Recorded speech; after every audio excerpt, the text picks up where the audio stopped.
Primeiro livro de Samuel, igreja, capítulo 25. Primeiro livro de Samuel, capítulo 25. Aleluias. Glória, glória ao teu nome, Jesus. A partir do versículo 10. 1 Samuel, capítulo 25, a partir do versículo 10. Normalmente eu uso uma Bíblia NVI, irmãos. Hoje eu desenterrei uma biblinha minha velha, acho que de uns 20 anos, e a linguagem dela é um pouco mais antiga, tá? Então não, obrigado, não estranhe se estiver um pouco diferente da sua. 1 Samuel, capítulo 25, versículo 10, diz assim a palavra: E Nabal respondeu aos criados de Davi e disse: Quem é Davi? E quem é o filho de Jessé? Muitos servos há hoje, e cada um foge ao seu senhor.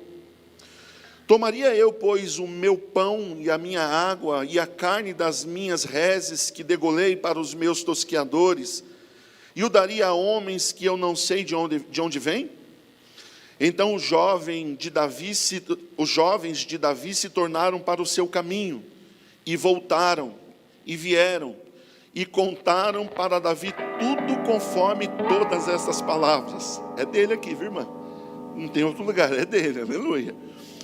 Versículo 13 diz assim: Pelo que disse Davi aos seus homens, cada um cinja a sua espada. E cada um preparou a sua espada. E cingiu também Davi a sua. E subiram após Davi uns 400 homens, e 200 ficaram com a bagagem. Amém, igreja? Senhor Deus e Pai, nós te louvamos e nós te pedimos, Senhor, não queremos atrapalhar o que o Senhor quer fazer aqui neste lugar. Então usa-nos segundo a tua vontade, segundo o teu querer. Libera, Senhor, a tua palavra agora, Deus, com poder e autoridade. Que essa palavra penetre no mais profundo da alma, do entendimento, Senhor, dos teus filhos. E que possamos sair daqui, Senhor, certos, com a certeza, Senhor, daquilo que o Senhor deseja fazer em nós e através de nós. Em nome de Jesus. Amém. E graças a Deus. Pode se sentar, glorificando a Deus, exaltando o nome do Senhor. Cadê meu companheiro? Já foi? Aleluia. É dele, mano. A gente não liga não. Glória a Deus. Queridos, o contexto dessa história, desse texto que eu acabei de ler aí para você, desses versículos que eu acabei de ler para os irmãos, fala, pode se assentar, tá, irmãos? Pode tomar assento. Fala a respeito de um momento onde Davi, ele ainda se encontrava fugitivo, ele estava fugitivo de Saul. A Bíblia diz que Saul queria matar, queria acabar com a vida dele, e Davi, ele foge para o deserto, e vai embora para o deserto. Davi, ele fica sabendo que um homem chamado Nabal, um homem que tinha muitas posses, muitas condições, estava ali por perto da região onde ele se encontrava. E Nabal, ele estava junto com seus pastores, tosqueando ovelhas. Davi enxerga nisso, irmãos, uma oportunidade de pedir por um socorro, já que ele estava no deserto. Não deveria ser muito fácil de encontrar provisões para que ele pudesse se manter e também ajudar os seus soldados, cerca de 600 homens. Davi, então, ele separa alguns mensageiros e manda até Nabal, com uma mensagem em seus lábios.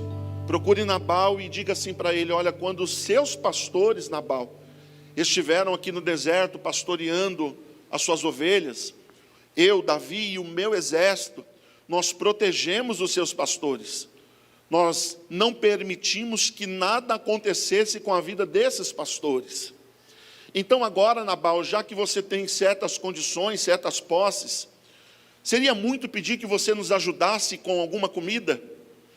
Seria muito pedir que você separasse alguma provisão aí, que você, através desses meninos, mandasse para mim, para os meus soldados que estamos aqui no meio do deserto?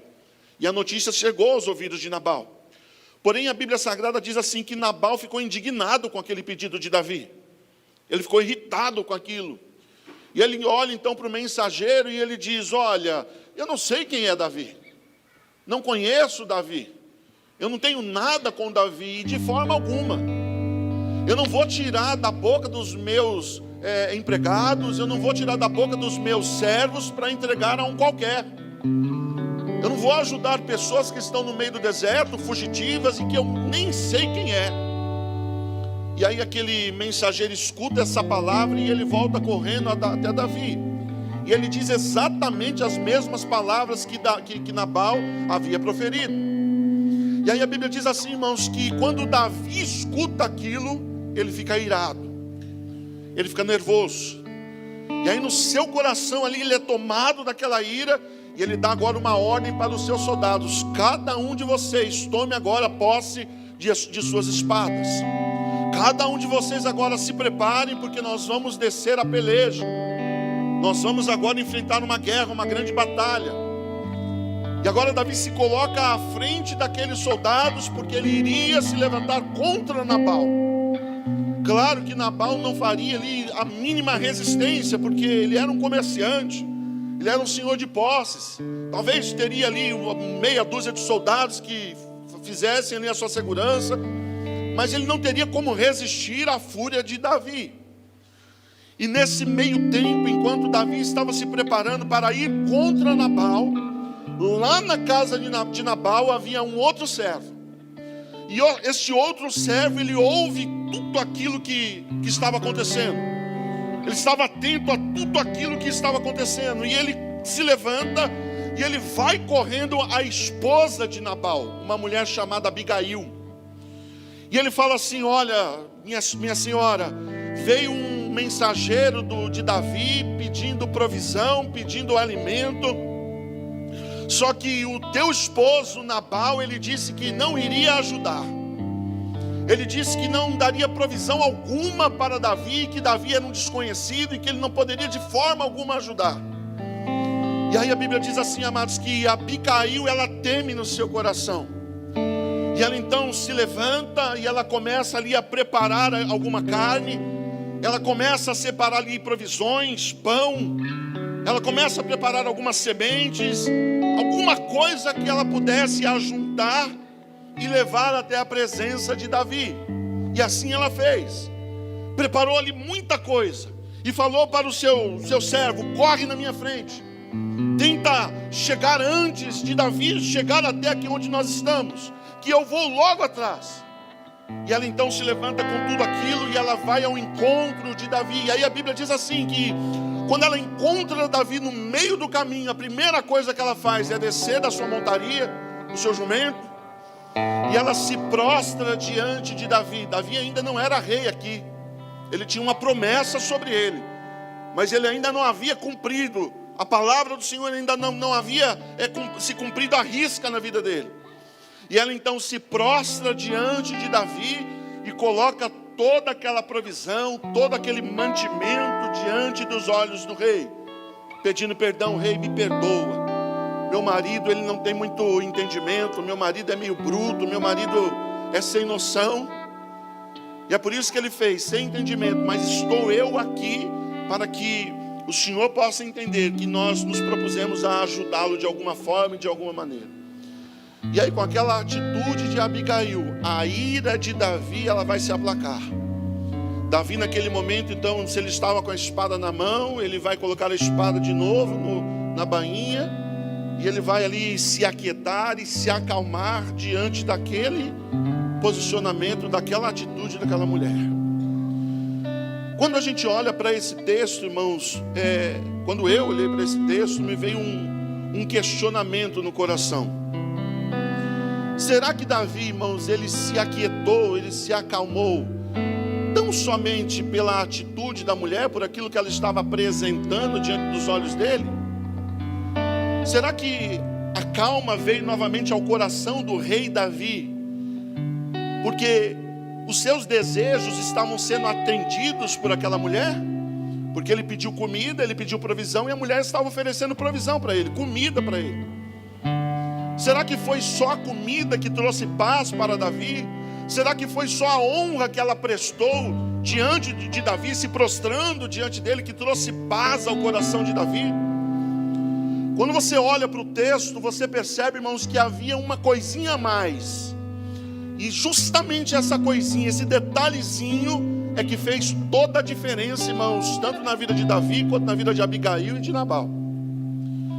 Que detalhezinho, se você olhar no versículo 26, o texto vai dizer assim, olha, é o momento onde essa mulher, ela vai até o encontro de Davi, e o texto diz assim, agora pois, ela falando com Davi, agora pois, meu Senhor, vive o Senhor Deus, e vive a tua alma, que o Senhor Deus te impediu de vires com sangue, e de que a tua mão se salvasse, e agora tais quais Nabal sejam os teus inimigos, e os que procuram mal contra o meu Senhor.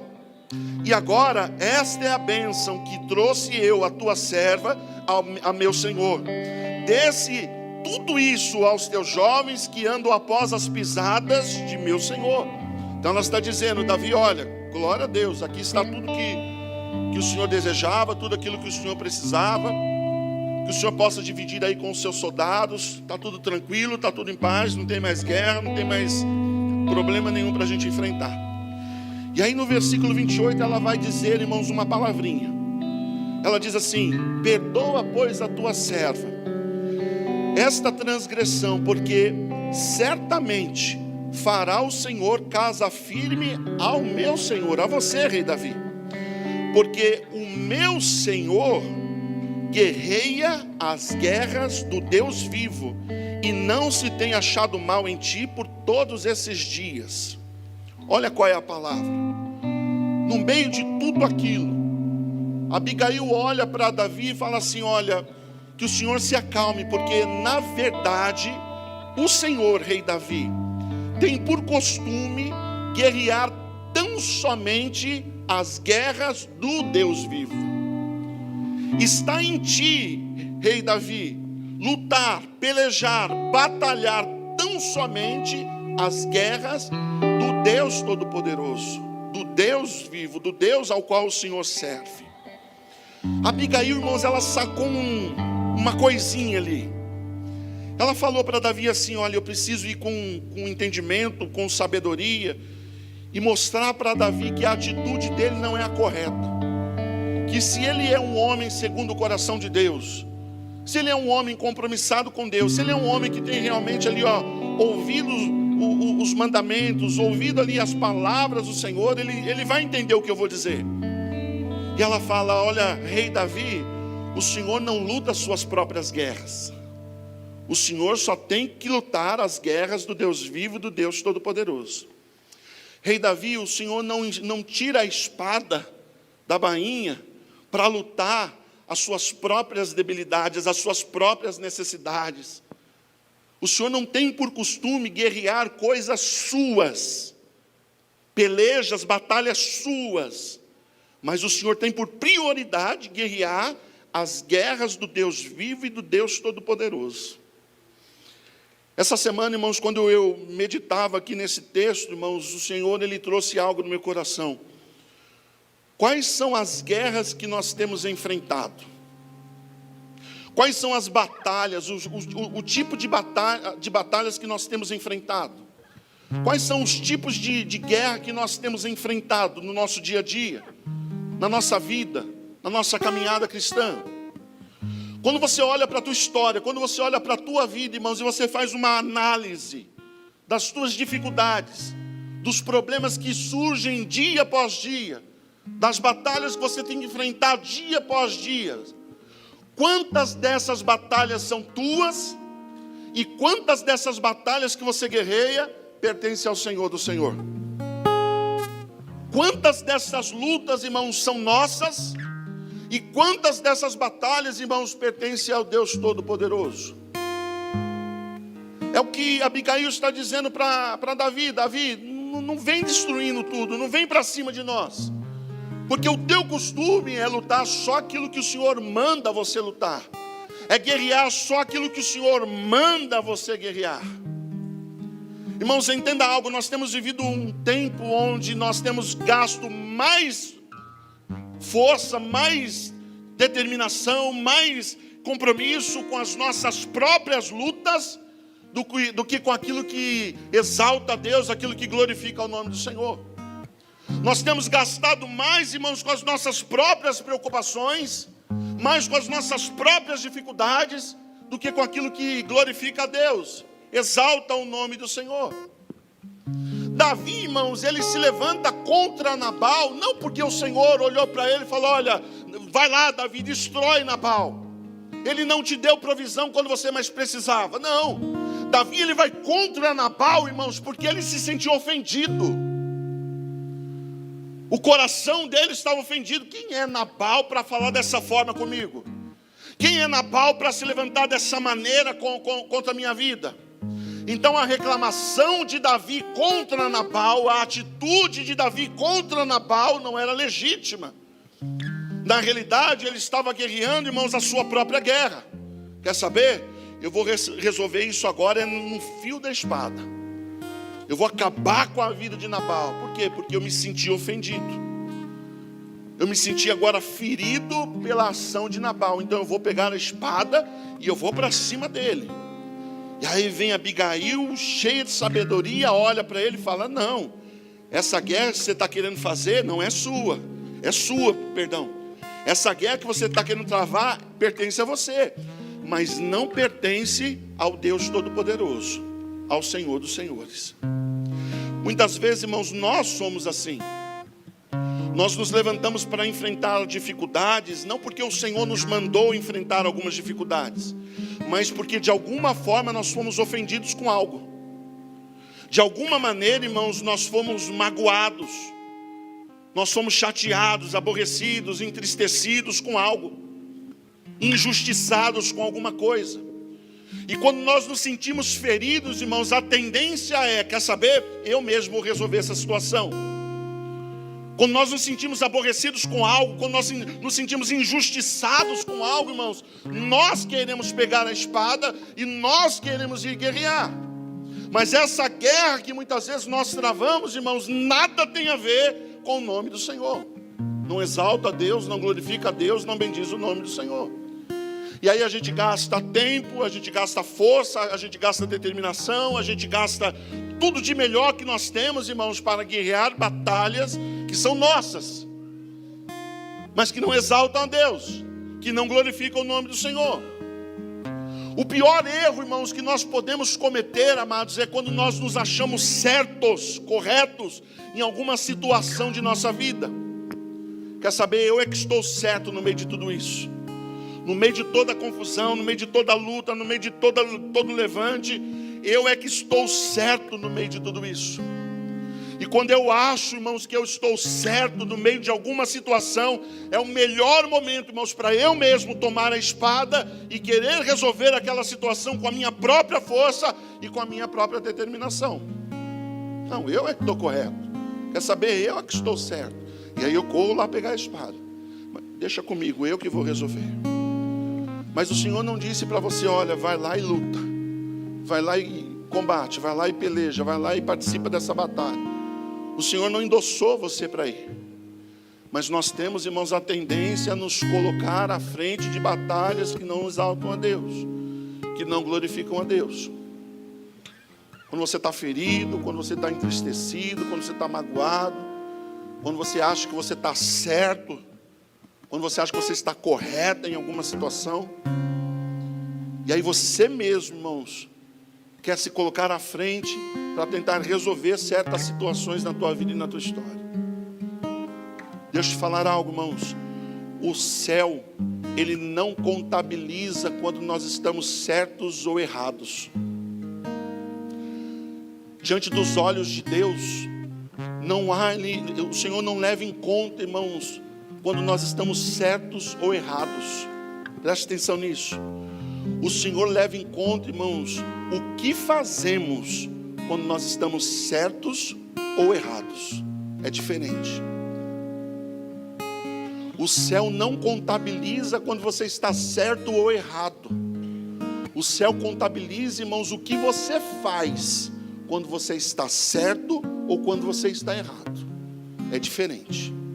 Vou te dar um exemplo mais claro disso. A Bíblia Sagrada diz, queridos, que certa feita, Saul, ele na frente do seu exército, ele entra numa caverna.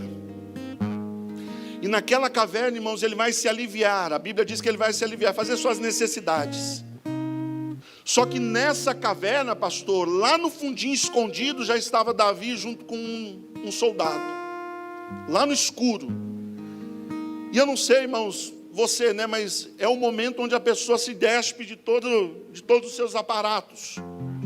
Saul, ele entra na caverna, se despe para poder fazer ali as suas necessidades. E aí o soldado que estava com Davi olha para ele e fala assim: cara, não tem oportunidade melhor. Saul não está perseguindo você? Tá, é agora. Ele está numa condição que, meu amigo, você vai matar ele fácil. Se levanta agora, Davi, e acaba com a vida de Saul. Ele não está te perseguindo injustamente? Está.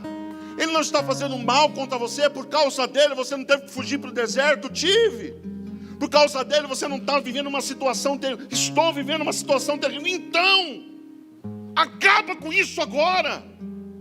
Mata Saul e os teus problemas se acabam.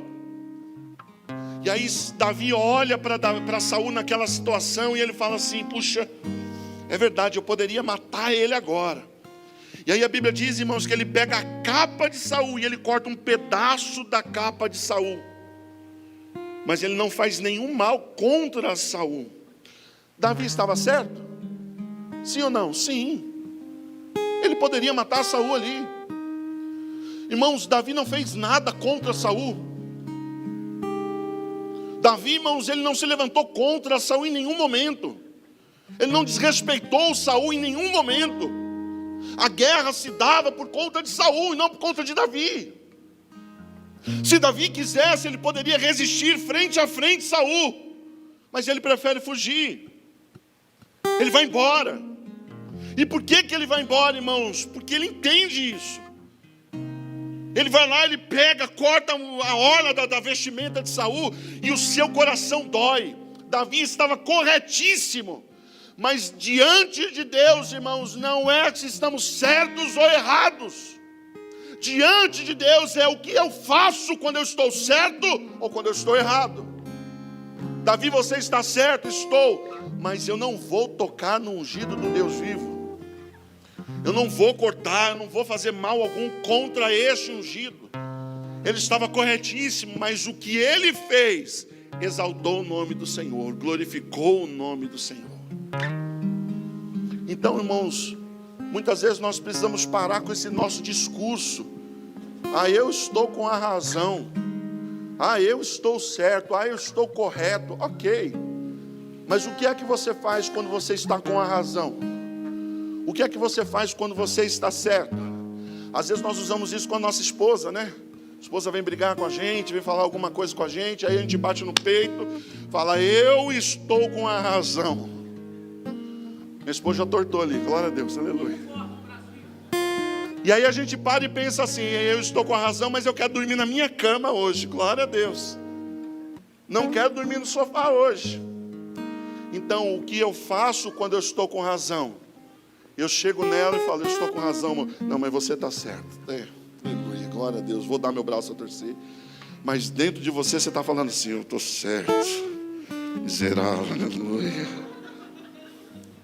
Eu estou certo, Jesus, mas eu vou dar um abraço a torcer para ela. E é isso, irmãos, que funciona muitas vezes diante do Senhor.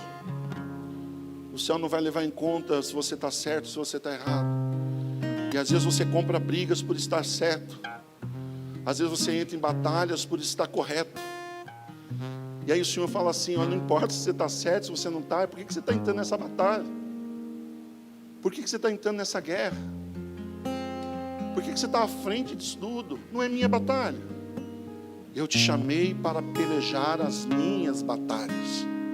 Eu te chamei para guerrear as minhas guerras. Eu te chamei para se envolver com aquilo que o meu coração está envolvido, com aquilo em que meu nome vai ser glorificado, vai ser exaltado. Irmãos, muitas vezes nós entramos em situações apenas por impulso. Apenas por impulso. Às vezes acontece algo na nossa vida, irmãos, e a gente já sai quebrando tudo, já sai brigando, já sai falando, sai xingando, e aí depois você fala: opa, aleluia, O que foi isso? Um impulso. E quando você vem para Cristo, quando você vem para o Senhor, irmãos, não é só a sua fala que se converte. Os impulsos também precisam se converter. Os impulsos também, irmãos, precisam ser tomados ali pelo Espírito Santo. Você não pode mais ter ali atitudes, irmãos, explosivas, que não exaltam a Deus, que não glorificam a Deus, porque muitas dessas situações explosivas acabam se tornando irremediáveis. Às vezes, quando nós explodimos, irmãos, a gente magoa quem está perto de nós, a gente aborrece quem está junto de nós, a gente fere quem nada tem a ver com a situação, nada tem a ver com a nossa história. Mas por quê? Porque nós somos impulsivos. Aquele negócio, olha, eu fui contrariado, olha, eu estava certo, e a pessoa falou tal coisa contra a minha vida, quer saber? Pega a espada, vamos para a guerra, vamos matar, vamos matar, vamos matar. E o Senhor está dizendo assim, calma, guarda essa espada, calma, aquieta o teu coração, porque essa guerra nada tem a ver comigo. Quantas vezes, irmãos, nós colocamos o nosso eu na nossa frente, nós colocamos o nosso querer na nossa frente. E aí quando eu olho para a Bíblia Sagrada, irmãos, eu aprendo que o perder louva mais a Deus do que o ganhar. Mas o que a pessoa vai pensar de mim, pastor? Mas o que a pessoa vai falar a respeito da minha vida? Eu não estou preocupado com o que fulano ou ciclano vai falar. Nós estamos preocupados, irmãos, se o nosso posicionamento está exaltando e glorificando a Deus. Essa é a nossa preocupação. É isso que precisa estar latente dentro de nós.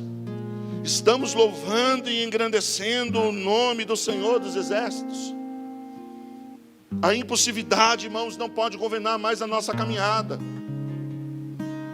O que você vive hoje, você pode dizer, são guerras que o Senhor mandou eu guerrear. A situação que você enfrenta hoje, você pode dizer, são lutas que o Senhor mandou eu lutar. Ou você está dizendo, é coisa minha isso. Sai dessa historinha, irmãos, de que aonde você for, Deus ele vai ser com você. Não, onde eu for, Deus é comigo. Aonde eu entrar, Deus é comigo. Eu não sei se está em Provérbios, eu não lembro onde é que está.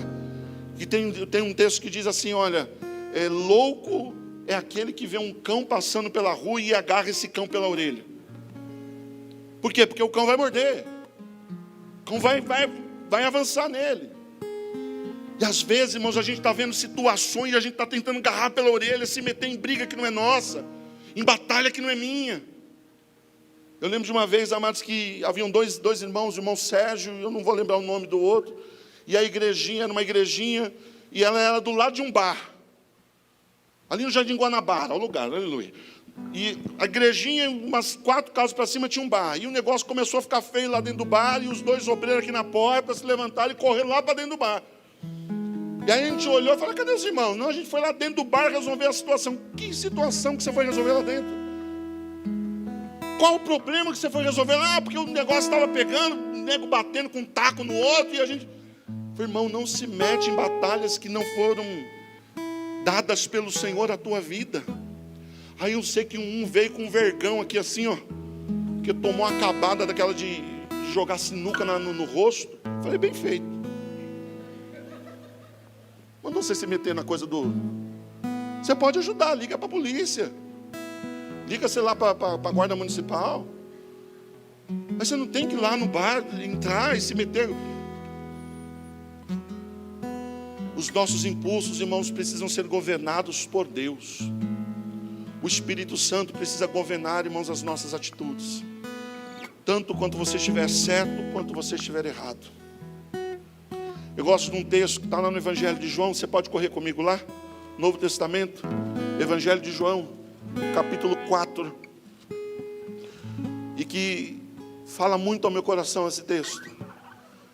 João capítulo 4.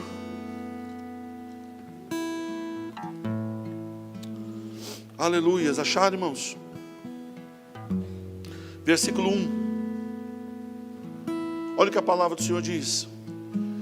E quando o Senhor veio a saber que os fariseus tinham ouvido que Jesus fazia e batizava mais discípulos do que João, Ainda que Jesus mesmo não batizava, mas os seus discípulos, deixou Jesus a Judeia e foi outra vez para a Galileia, sendo necessário passar por Samaria.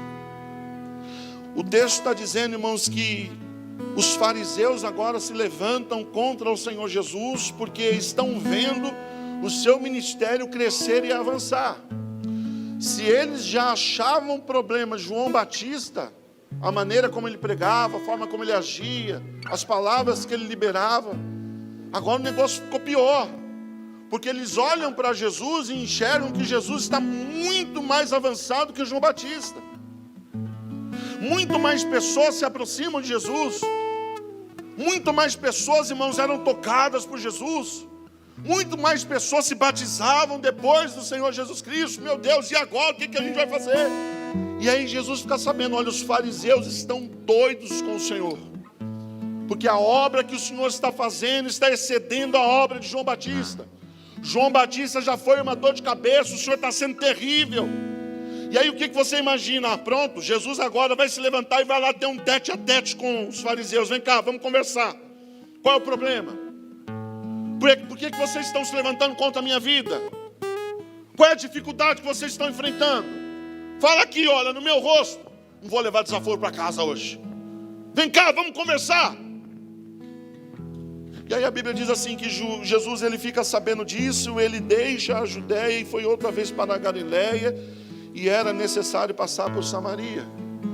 Ele se afasta, irmãos, das batalhas que não exaltavam e nem glorificavam o nome do Senhor. Ele deixa de lado. Existem situações, queridos, que não valem a pena o seu esforço. Existem situações que não valem a pena, amados, o seu suor, o seu estresse. Não vale a pena, irmãos, você pegar na espada. Existem situações que você fala para Deus, Deus, devo eu fazer algo? Devo eu, Senhor, quebrar, né? Ir para cima dessa situação aqui, aleluia. Esgoelar a vida daquele abençoado. Devo eu, Senhor? E o Senhor fala assim, não, nada tem eu a ver com essa dificuldade que você está enfrentando. E é interessante que Jesus, ele sai da Galileia e ele vai para Samaria. Aí entra aquele texto, irmãos, que a gente conhece, que ele vai chegar lá no poço de Jacó, uma mulher está tirando água, ele pede água para a mulher samaritana, ela fica indignada porque ele pediu água. Jesus fala para ela, se você soubesse quem é que está te pedindo água, você pediria e eu te daria água viva. Jesus transforma a vida daquela mulher. Aquela mulher transformada pela palavra de Jesus vai para a cidade e volta trazendo junto com ela, irmãos, toda a cidade. Encontrei o Messias. Através dela, irmãos, uma cidade inteira é convertida ao Senhor Jesus Cristo.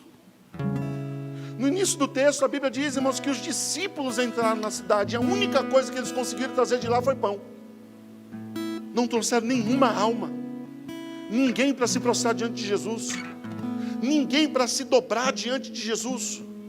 Mas a mulher não, ela entrou na cidade e ela trouxe pessoas que glorificavam a Deus, que exaltavam o nome do Senhor. E aí chegam os discípulos, né, os bonitões, cheios de alimento, cheios de pão. O mestre vai se alegrar conosco, estamos cheios de pães, aleluia. E aí eles chegam e Jesus está conversando justamente com aquela mulher.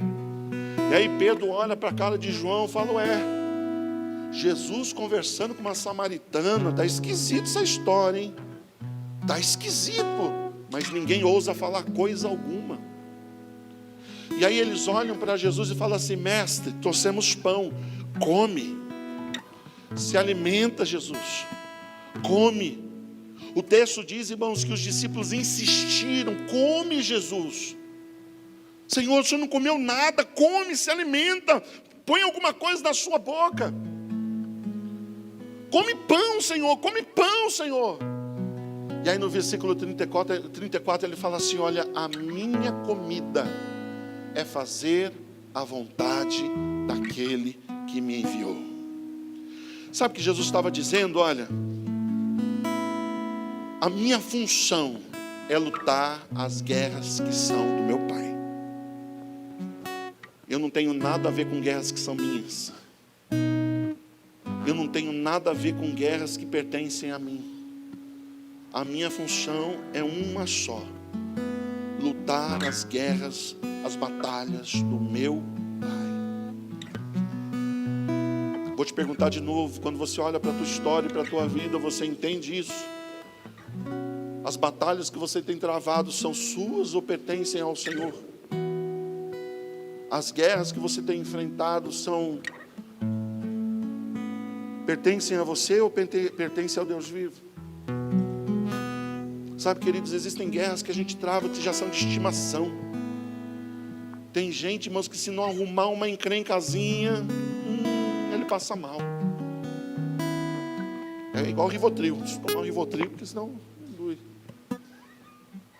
Tem gente, irmãos, que se não arrumar um negócio para encasquetar, o que aconteceu? Está muito calma a minha vida, muito em paz a minha vida.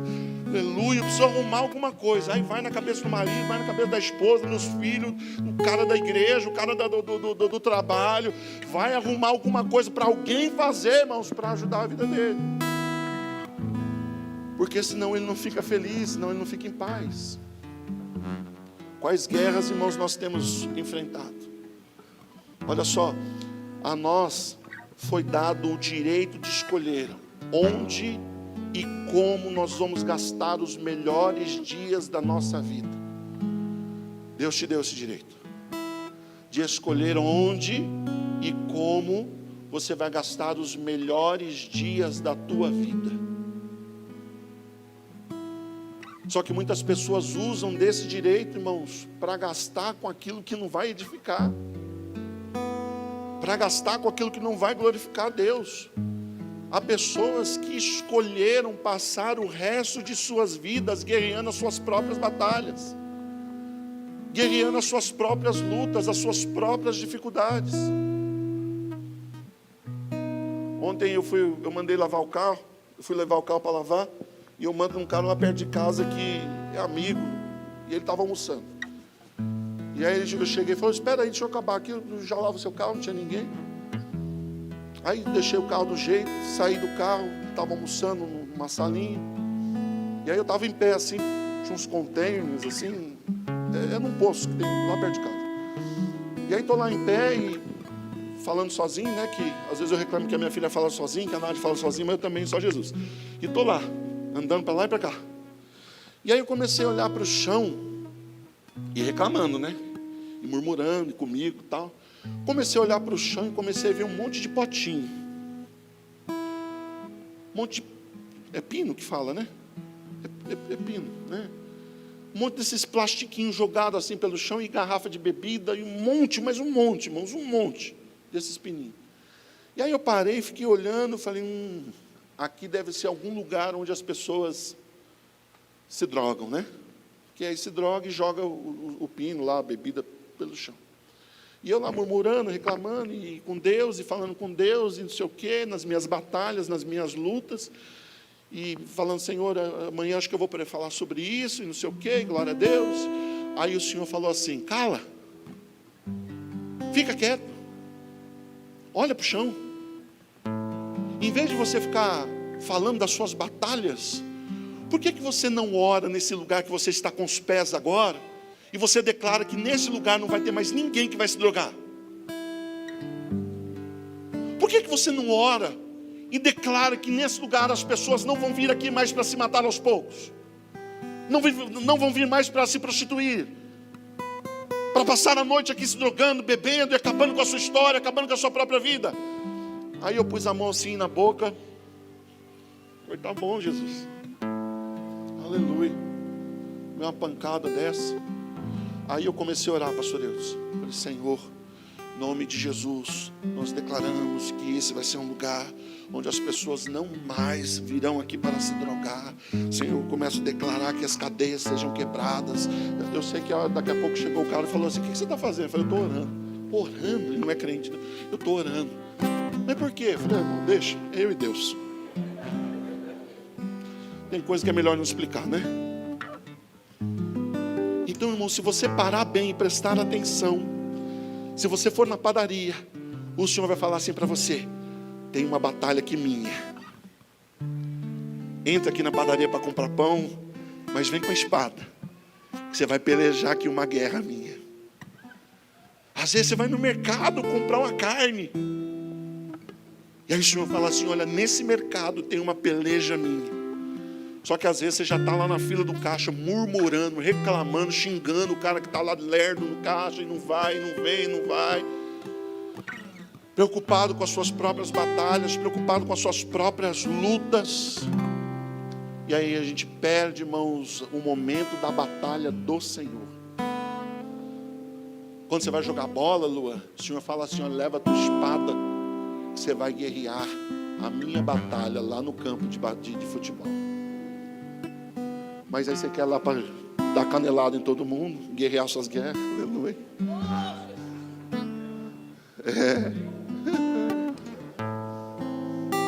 Vai trabalhar. E aí no trabalho você já vai, irmãos, querendo esganar seu chefe, grudar ele para a goela abaixo. Vou matar esse homem, essa mulher. E aí o Senhor fala assim, ó, deixa a tua guerra do lado de fora e entra na minha, porque tem algo para eu fazer dentro dessa empresa, na vida de algumas pessoas nesse lugar. Vamos escolher gastar, irmãos, os nossos dias guerreando as guerras do Deus vivo e do Deus Todo-Poderoso. Se você voltar lá na história de Davi, você vai ver que ele se saiu muito bem. Porque ele volta, irmãos, e ele fala para a mulher, olha, a sua atitude, as suas palavras me impediram de cometer algo que não iria exaltar a Deus, que não iria glorificar o Senhor. Me impediram de cometer um erro. As tuas atitudes, pela tua sabedoria.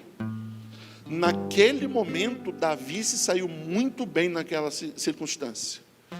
Só que quando você olha para o texto, para a continuidade da história, você vai ver que vai acontecer um momento onde Davi, ele se perde. Volta comigo lá, 1 Samuel, capítulo 27. 1 Samuel, capítulo 27. Eu ia falar assim, já estou terminando, mas aí essa semana eu estava ouvindo Nicodemos, e ele falou assim, não acredite no pastor quando ele fala que já está terminando. Ele vai falar pelo menos mais meia hora, 40 minutos. E ainda quando tem que falar, glória a Deus, né? Mas dura quando... E Nicodemos falou, não acredite no pastor quando ele falar, já estou terminando, não falo mais, aleluia. 1 Samuel capítulo 27, não precisa ler, só vou te contar aqui, depois a gente vai no versículo aí. A Bíblia diz que Davi, ele se cansa de fugir por causa de Saul. E ele fala assim, olha, quer saber, eu estou cansado, não aguento mais essa vida de fugitivo. Ficar andando perdido pelo meio do deserto, cada hora num lugar. Tendo que depender do favor de outras pessoas, como Nabal, por exemplo. E aí a Bíblia diz assim, irmãos, que Davi, ele vai para a terra dos filisteus. Ele encontra o rei Ax, que era o rei dos filisteus, os piores inimigos de Israel. E ele vai pedir, irmãos, guarida lá na terra dos filisteus. E a Bíblia diz assim, irmãos, que o rei, ele abre as fronteiras do seu território e fala, pode vir, Davi, vem morar comigo, vem habitar aqui nas minhas terras. E o rei se agradou tanto que ele dá uma porção de terra para Davi chamada Ziglag. Você vai ficar aqui, ó, estabeleça teu acampamento, os teus homens, as suas famílias, tudo aqui nesse território. E olha só que interessante, irmãos, Davi, ele toma essa atitude de fugir, e aí o texto diz que Saul também para de perseguir Davi. E aí Davi fala, olha, eu tomei a atitude certa, porque a luta acabou. Muitas vezes você toma algumas atitudes e a situação muda, a história muda, as dificuldades passam, e você acha que é Deus que está te dando, irmãos, livramento, e não é. É o Senhor falando assim, olha, a luta acabou, mas você não está posicionado da maneira que eu quero. Você não está no centro da minha vontade, e vai dar ruim essa história. E aí Davi vai para a terra dos filisteus. E aí o texto diz assim, olha, capítulo 27, versículo 7. Olha o que diz a Bíblia. E foi o número dos dias que Davi habitou na terra dos filisteus, 1 ano e 4 meses. Versículo 8. E subia Davi com os seus homens, e deram sobre os Gesuritas, e os Gersitas, e os Amalequitas, porque antigamente eram eles os moradores da terra. desde como quem vai para a Sur até a terra do Egito. 9. E Davi feria aquela terra, e não dava vida nem a homem e nem a mulher. E tomava ovelhas e vacas e jumentos e camelos e vestes, e voltava e vinha ao rei Aques. E dizendo o rei Aques, perguntava: Davi, sobre onde deste hoje? E Davi respondia: sobre o sul de Judá, e sobre o sul dos Jerameleus, e sobre o sul dos Queneus. E Davi não dava vida, nem a homem nem a mulher, para trazê-los a Gate, dizendo: para que porventura não me denunciem, dizendo: assim Davi o fazia. E este era o seu costume por todos os dias que habitou na terra dos filisteus. E Aques confiava em Davi, dizendo: fez-se ele com certeza aborrecível para com o seu povo em Israel. Olha só a atitude de Davi. Ele estava na terra dos filisteus. Claro, irmãos, que isso não seria de graça. Qual era a maior qualidade de Davi, irmãos? Ser um general. Ele era um excelente soldado, ele ia para a batalha e voltava, irmãos, com a vitória nas mãos. Quando Aques olhou, irmãos, para Davi e falou assim: cara, eu quero ele do meu lado, porque o dia que eu tiver que ir à batalha, ele vai estar junto, e eu vou conseguir conquistar coisas que eu nunca conquistei. Só que Davi, irmãos, ele começa a fazer o quê? Mentir. No coração do rei dos filisteus, ele dizia assim: olha, Davi, ele vai se levantar contra o seu próprio povo, ele vai guerrear contra Israel, ele vai pelejar contra Israel, e isso é do meu interesse. Mas aí a Bíblia diz que Davi, irmãos, ele guerreava com povos que nada tinha a ver, e aí ele matava e matava sem dó, para não ficar ninguém vivo, para que porventura alguém chegasse e, olha, corresse até o rei Aques e falasse assim: olha, você está achando que Davi está pelejando em teu favor? Não está não, ele está te enganando. Ele está fazendo coisa para enganar o teu coração, ele não está agindo de forma certa. Olha só, queridos, preste atenção. Davi, ele chega no momento onde ele não vai guerrear nem as guerras do rei dos filisteus e nem as guerras do Deus Todo-Poderoso. Agora ele está guerreando as suas próprias guerras, as suas próprias lutas. Eu não vou lutar nem contra o pessoal de Israel, mas também não vou favorecer o coração do rei Aques. Eu vou lutar contra os povos aí, eu mato todo mundo para ninguém falar coisa alguma, para ninguém falar nada. Assim eu continuo o meu disfarce e está tudo bem. Quais são as batalhas que nós temos travado? Olha para cá. Quando nós insistimos em guerrear as nossas próprias batalhas e não nos envolver com as batalhas do Senhor, nós corremos um grande risco. Nós corremos um grande risco. 1 Samuel capítulo 30, e agora eu estou indo para o final. 1 Samuel capítulo 30, versículo 1, diz assim: sucedeu, pois, que chegando Davi e os seus homens ao terceiro dia a Ziglag, já os amalequitas com ímpeto tinham dado sobre o sul e sobre Ziglag, e tinham ferido a Ziglag e tinham posto a fogo, e levaram cativas as mulheres que estavam nela, porém a ninguém mataram, nem pequenos e nem grandes, então somente os levaram consigo e foram pelo seu caminho. E Davi e os seus homens vieram à cidade, e eis que ela estava queimada a fogo, e as suas mulheres, os seus filhos e suas filhas eram levados cativos. Então Davi e o seu povo, que se achava com ele, alçaram a sua voz e choraram, até que neles não houve mais força para chorar. Davi, enquanto estava nessa história de não lutar as guerras do rei Aques e nem lutar as guerras de Deus, mas lutar as suas próprias guerras, irmãos, ele tem uma perda. Que perda, pastor? A Bíblia diz, irmãos, que ele estava envolvido com as suas guerras.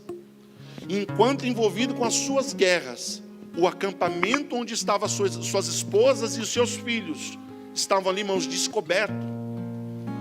Enquanto ele estava envolvido com as suas guerras, os amalequitas se levantaram contra Ziglag, queimaram a cidade, destruíram tudo. Pegaram a esposa de Davi e as esposas dos seus soldados. Pegaram os seus filhos, as suas filhas e levaram embora. Davi está voltando de uma das suas próprias batalhas e ele enxerga de longe a fumaça saindo, irmãos, do seu acampamento. Apressam o pé correndo e quando chegam, a triste notícia: tudo foi destruído e as nossas mulheres e filhos levados embora. Onde é que estava Davi, irmãos, para defender a sua casa? Onde é que estava Davi para defender as suas esposas? Que naquela época ele tinha várias. Onde é que estava Davi, irmãos, junto com seus homens para defender o seu acampamento? Onde é que estava?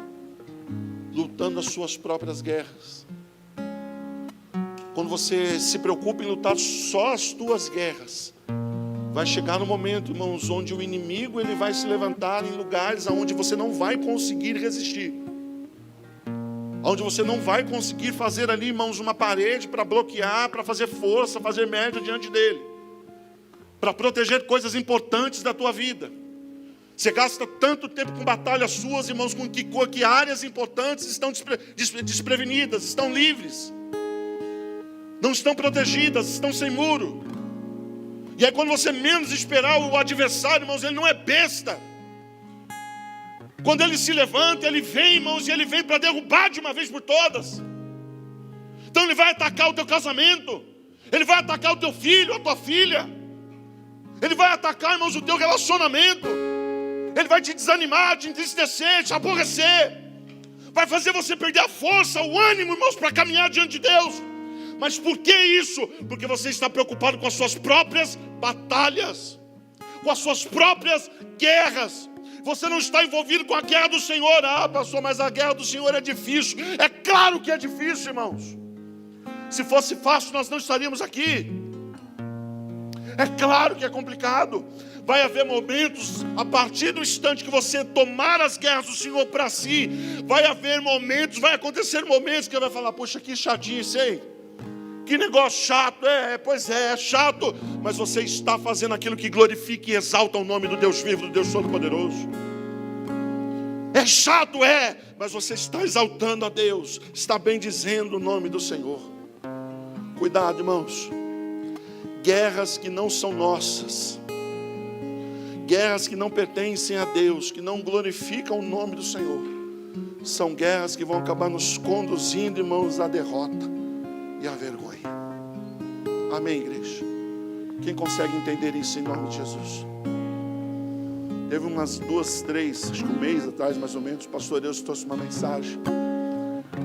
E no meio da mensagem ele levantou uma lebre aqui, né, pastor? E o pastor fala assim acerca de Davi quando ele vai construir um templo para Deus. Quando ele deseja construir um templo para Deus. E o Senhor olha para ele e fala assim: não, você não vai construir, o teu filho vai, mas você não. E por que não, Senhor? E aí o Senhor olha para ele e fala assim: Davi, você é um homem de guerra. Há muito sangue nas suas mãos. E o pastor Eudes disse assim: poxa vida, se Davi ele era aquele que guerreava as guerras do Senhor, por que ele não poderia levantar, né, pastor? O Senhor mandou ele guerrear, foi o Senhor que mandou ele pelejar. Porque talvez, irmãos, e aqui a gente está conjecturando, falo eu, não, Senhor. Talvez, irmãos, algumas das guerras que Davi travou, irmãos, não foram do Senhor, foram suas. Sangue inocente derramado. Sangue que não glorificava a Deus derramado. Se coloque em pé no seu lugar, queridos. Aleluias. Eu gosto de um texto que se encontra em 1 Crônicas. Pastora Vanessa, pode pôr para mim? 1 Crônicas, capítulo 12.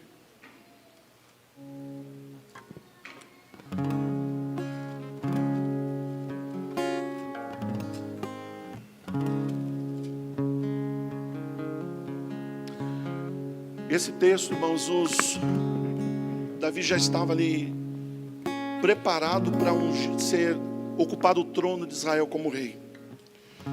E aí a Bíblia diz assim, amados, que as tribos de Israel, as 12 tribos de Israel começam a separar homens para enviar e ficar do lado de Davi e ajudá-lo nessa missão de colocar a coroa sobre a sua cabeça, de coroá-lo rei. E aí a Bíblia diz assim, irmãos, que cada tribo tinha uma qualidade e uma característica diferente. Eram 12. Cada tribo tinha uma qualidade e uma característica diferente. Então, por exemplo, quando você olha aí 1 Crônicas 12, você vai ler assim, que a tribo dos benjamitas, eles eram aptos a atirar flecha e pedras, tanto com a mão direita quanto com a mão esquerda. Ambidestros, para a batalha e para a peleja. Era uma característica única da tribo dos benjamitas. O texto também vai falar, irmãos, acerca dos gaditas. O texto diz assim, que eram homens que tinham cara como de leão, deviam ser bravos para chuva. Tinham um rosto como cara de leão, ligeiros para correr nas montanhas como cabras, e aptos nas lanças e nos escudos. Então já era uma outra qualidade que essa tribo tinha. Vai dizer também acerca da tribo de Zebulon e de Manassés, que tinham habilidade em toda a sorte de instrumentos de guerra. Então o negócio dessas duas tribos não era só um escudo, ou só uma lança, só uma arma curta, uma arma longa.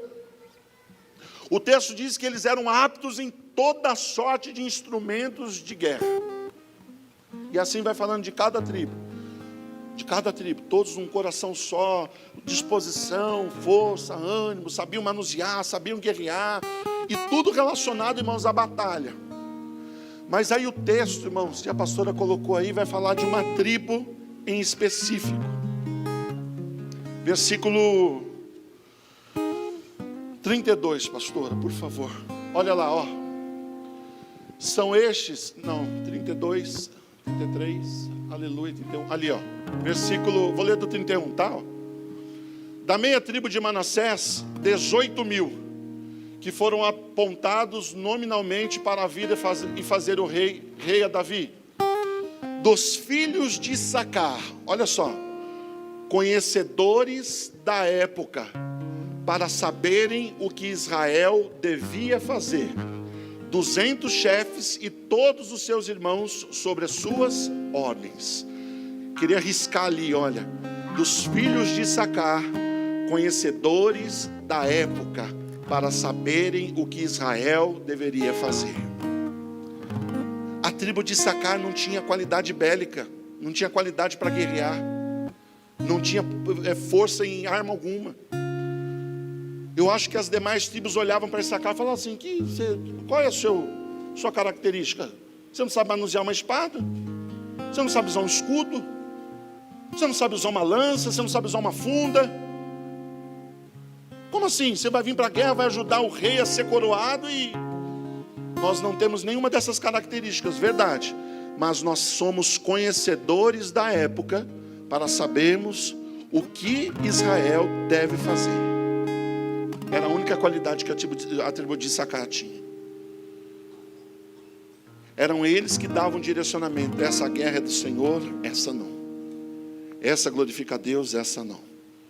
Essa aqui vocês podem ir, o Senhor vai dar vitória, essa aqui não. Essa não deve ir, essa não deve fazer. Isso aqui você não deve fazer. Sabe, irmãos, nós temos vivido épocas onde nós precisamos discernir quais são as guerras que nós estamos travando. Nós precisamos ter um entendimento, irmãos, das guerras que têm vindo contra nós. O tempo pede isso. Você pode ser apto, irmãos, em muitas coisas, mas nos dias de hoje nós precisamos ser batizados com o espírito de entendimento, de compreensão. O diabo, amados, ele não está brincando lá do lado de fora. A todo instante, irmãos, ele traz algo. A moda agora, irmãos, foi o tal do filme aí, né? Todo mundo de rosa. Falando do irmão não, viu? Aleluia. Bora assistir. Eu não estou dizendo que é pecado, não é isso, irmãos. Eu estou dizendo, irmãos, que nós precisamos tomar cuidado com o que está por detrás disso. O que está sendo falado, o que está sendo pregado, é o que está por detrás, em nome do Senhor Jesus. Cuidado, queridos. O tempo pede que estejamos atentos ao que o inimigo, ao que o adversário está agindo, está fazendo. Que você possa nessa manhã, irmão, ser tocado pelo Espírito Santo e o seu entendimento possa ser aberto em o nome do Senhor Jesus. Pastor, são situações que se tornam difícil de bater de frente, se tornam, é verdade. Mas que Deus ele venha te dar esse entendimento. Que você venha ser como os filhos de Issacar, como a tribo de Issacar. Que você venha deter, irmãos, conhecimento de tempo, do que fazer, de como agir, de qual batalha travar, de qual combate, irmãos, você avançar. Amém? Põe a mão.